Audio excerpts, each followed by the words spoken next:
phosphate together. So using principles that I've outlined in earlier videos, linked to in the description below and hopefully floating over my head somewhere through this video, I hope, you can see that when naming the formula of an ionic compound, that is a compound that contains one or more metals, such as aluminum, bonded to one or more non-metals, we want to make sure that we put in the formula the metal first, that is furthest to the left.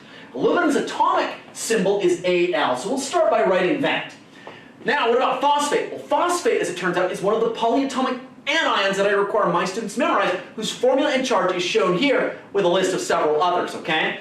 Its formula then is PO4, and its total charge is -3. Now, normally we write the -3 floating out here, but for the sake of bookkeeping right now, I'm just going to write it floating up here.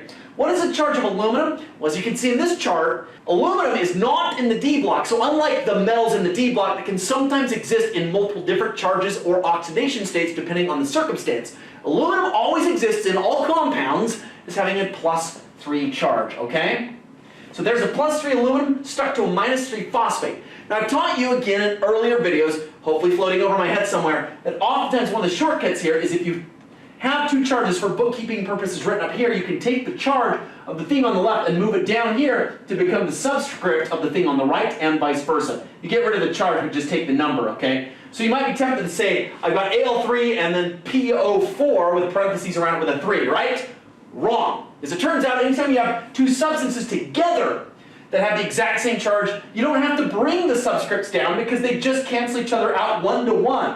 You see what I'm saying? They can just go together 1 to 1. I don't have to bring down numbers in order to cancel out charges. So that's one of the shortcomings of that method of bringing things down crosswise to cancel each other out. It's not necessary, even if they have numbers that are larger than 1, if the numbers are the same. They can just come together 1 to 1. So I'll just bring that aluminum over here to the right. I get rid of the floating charges that I was only having there for bookkeeping purposes. And I end with the final formula of aluminum phosphate being that right there.